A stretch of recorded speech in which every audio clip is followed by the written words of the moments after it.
அனைவர்களுக்கும் வணக்கம். ஸ்ரீ நவகர கருப்புசாமி நல்லாசி அனைவர்களுக்கும் கிடைக்கட்டும். இன்றைக்கான பதிவு உங்களுக்கானது. இந்த பதிவு ரொம்ப முக்கியமானது. பார்த்தீங்க அப்படின்னா, நம்ம வீட்டில் கணவன் மனைவி, காதலர்கள், அண்ணன் தம்பி அப்படின்னு லவ் பண்ணுவாங்க. அப்படி லவ் பண்ணக்கூடியவர்கள் நீங்கள் என்ன தான் எடுத்து உரைத்து இது தவறு அப்படின்னு சொன்னாலும் யாரும் கேட்க மாட்டாங்க. இதற்காக நீங்கள் பார்த்திங்கன்னா ரொம்ப மன உளைச்சலுக்கு ஆளாகணும். ஒரு சம்சாரம் தவறாக போயிட்டால் அவங்க வீட்டுக்கார் மன உளைச்சலுக்கு ஆளாவார். அதுவே ஒரு வீட்டுக்கார் தவறாக போனால் மனைவி மரணத்துக்கு நீதியான வலி வேதனையை படுவாங்க. குடும்பத்தில் அப்பா அம்மா அப்படின்னா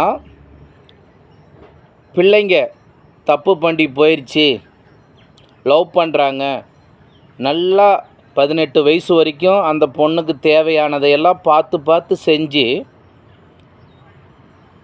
நம்ம கல்யாணம் பண்ணி வைக்க தெரியாதா? அப்போ பிள்ளைங்களா அந்த விஷயத்தை தேர்ந்தெடுக்கும் போது பெண்ணை பெற்ற தாயோ தந்தையோ ரொம்ப மன உளைச்சலுக்கு ஆளாகி துயரப்பட்டு துக்கப்பட்டு வேதனைப்பட்டு யாருக்கிட்ட சொன்னாலும் சொல்லி அழுவ முடியாத ஒரு துயரம் பிள்ளையை பெற்ற, அதுவும் குறிப்பாக பர்டிகுலராக பெண்களை பெற்றவங்க ரொம்ப வலி வேதனையால் துடிப்பாங்க. அந்த துடிப்பு பார்த்திங்கன்னா ஒவ்வொரு பெண் பிள்ளையை பெற்றவங்களுக்கு மட்டும்தான் அந்த வலி தெரியும். அதே போல் ஒரு ஆண் கஷ்டப்பட்டு ஒரு பையனை பெற்று வளர்த்தி அவங்களுக்கு என்ன தேவை அப்படிங்கிறத ஒவ்வொரு சமயமும் பார்த்து செஞ்சவங்களுக்கு கல்யாணம் பண்ணி வைக்க தெரியாதா? அவங்களா ஒரு பெண்ணை தேர்ந்தெடுத்துருவாங்க.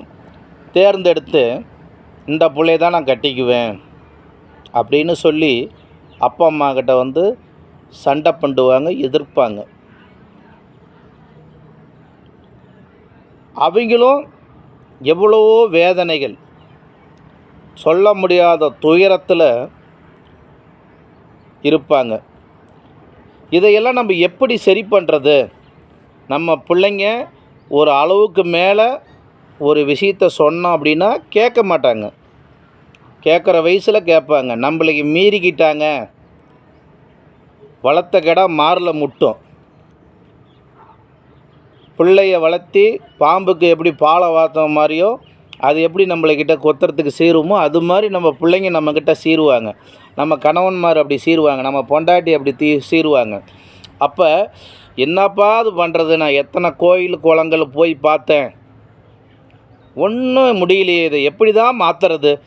இதற்கான வழி என்னதான்? இதற்கான தீர்வு என்னதான் அப்படின்னு மக்கள் ரொம்ப வேதனை.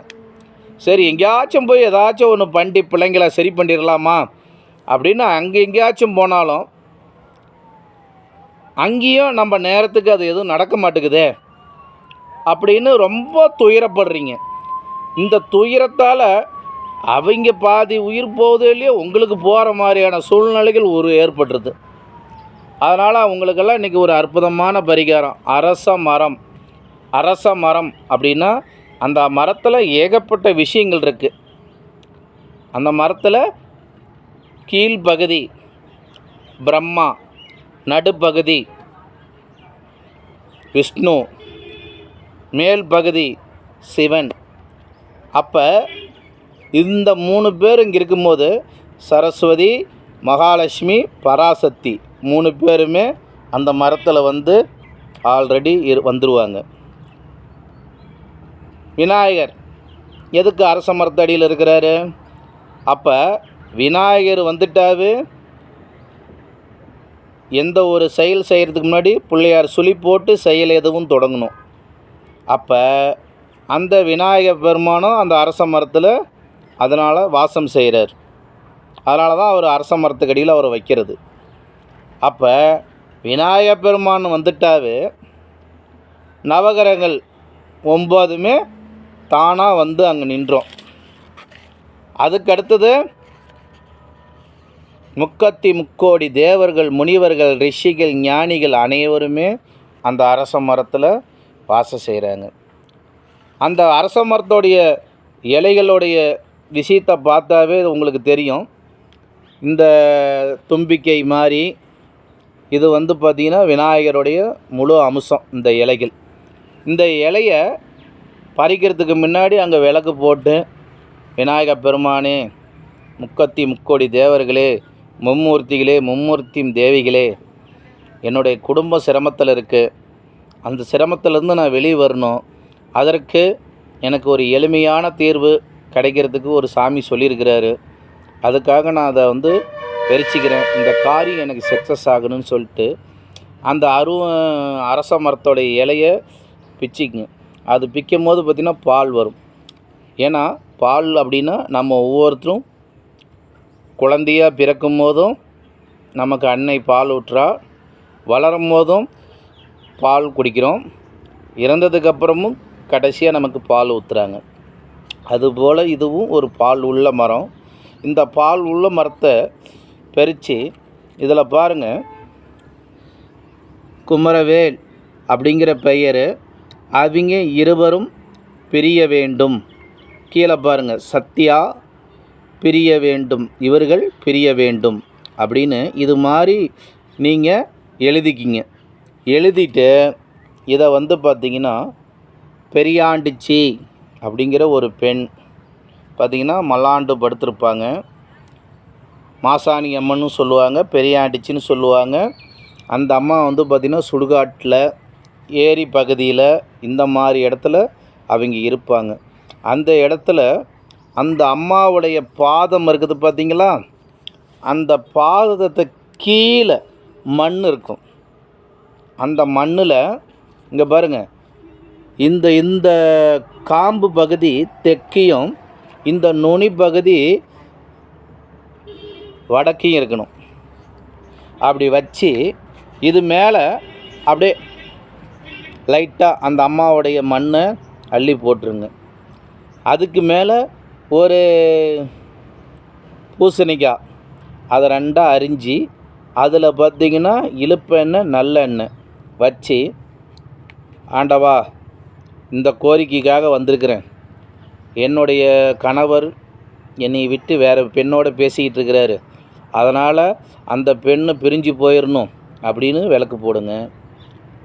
ஒரு வீட்டுக்காரா, ஐயா என் பொண்ணு தவறான இடத்துல இருக்கிறா, என் பொண்டாட்டி இந்த பையன் கூட பேசிக்கிட்டு இருக்கிறா, இவ பிரிஞ்சு என் கூட ஒன்று சேரணும் அப்படின்னு சொல்லி போடுங்க. அதுக்கு அடுத்தது ஒரு அம்மா அப்பா அப்படின்னு என்னுடைய பொண்ணு தவறான வழியில் போகுது, இந்த பையனை விட்டு பிரிஞ்சிடணும் அப்படின்னு சொல்லி நீங்கள் போடுங்க. ஒரு பையன் ஒரு தவறான பெண்களோட பழகிறாரு அப்படின்னா அந்த பெண்ணு பிரிஞ்சு போகணும்னு சொல்லி இது மாதிரி 2 இலை, இதில் ஒன்று உங்களுக்கு சாம்பிள் காட்டியிருக்கிறேன். இதே மாதிரி 2 இலை எடுத்து எழுதி கரெக்டாக 2 பாதம் இருக்கும், அந்த 2 பாதத்துக்கு அடியில் வச்சு விளக்கு போட்டு வழிபாடு பண்ணுங்க. 7 நாளையிலிருந்து 17 நாளுக்குள்ளார அவங்கள பிரித்து உங்கள் இடத்துல கொண்டாந்து ஒப்படைச்சிருவார். இதையெல்லாம் நம்பிக்கையோடு நீங்கள் செஞ்சு பாருங்கள், உங்களுக்கு மிகப்பெரிய ஒரு ரிசல்ட்டு கிடைக்கும்.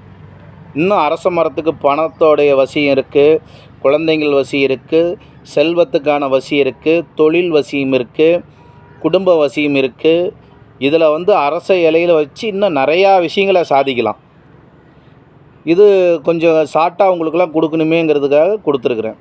இந்த பதிவை மற்றவங்களுக்கு இதை ஷேர் பண்ணி விடுங்க. ஷேர் பண்ணி விடும் போது மற்றவங்களுக்கு இது பயன்படும். என்னுடைய பேர் பெரிய கருப்புசாமி சேகர். அருள்வாக்கு பிரசன்னம் அனைத்து வகையான பரிகார பூஜைகள் நாங்கள் செய்து தருகிறோம். இது நல்ல விஷயங்களுக்கு மட்டும் பயன்படுத்துங்க. தவறான விஷயத்துக்கு பயன்படுத்துனீங்க அப்படின்னா அதற்கான நம்ம என்ன விதைக்கிறோமோ அதுதான் நமக்கு அறுவடையாக கிடைக்கணும். அப்போ உப்பு தின்னா தண்ணி குடிச்சு தான் ஆகணும். அப்போ தப்பு பண்ணனா தண்டனை அனுபவிச்சு தான் ஆகணும். நல்ல விஷயங்களுக்கு இதை பயன்படுத்துங்க. தெரியலனா எனக்கு கான்டாக்ட் பண்ணுங்கள். என்னுடைய ஃபோன் நம்பர் 84 89 17 32 28. பெரிய கருப்புசாமி சேகர். நம்மளுடைய நவகிரக கருப்புசாமியுடைய ஆலயம் வந்து பார்த்திங்கன்னா கட்டிக்கிட்டு இருக்கிறோங்க. கருப்புசாமி சிலையை ரெடி பண்ணியாச்சு. அதுக்கு மேலே நம்ம செட்டு போடுறது செஞ்சாச்சு. இன்னும் நம்ம சுற்றியும் பார்த்திங்கன்னா செவுருலாம் கட்டணும். உங்களால் முடிஞ்சால் செங்கல், ஆலோபிள்ஸ் கல், சிமெண்ட்டு இது மாதிரியெல்லாம் வாங்கி கொடுங்க. இல்லைன்னா அதற்கான பணத்தை போட்டு விடுங்க. இதை பற்றியான விளக்கங்கள் ஏதாவது தெரியணும் அப்படின்னா தெளிவாக என்கிட்ட கேட்டுட்டு எப்படி பண்ணலாம் அப்படிங்கிறதையும் முடிவு பண்ணிக்கங்க. அருள்வாக்கு அனைத்து வகையான பரிகார பூஜையும் நாங்கள் செய்து தருகிறோம். நன்றி, வணக்கம். மீண்டும் இந்த பதிவு நல்லா இருந்தால் உங்களுடைய கருத்துக்களை என்னுடைய கமெண்ட் பாக்ஸில் சொல்லுங்கள். இதையெல்லாம் நீங்கள் செஞ்சு உங்களுக்கு எப்படி இருந்ததும் அப்படிங்கிறதையும் பதிவிடுங்க. நன்றி. வாழ்க வளமுடன்.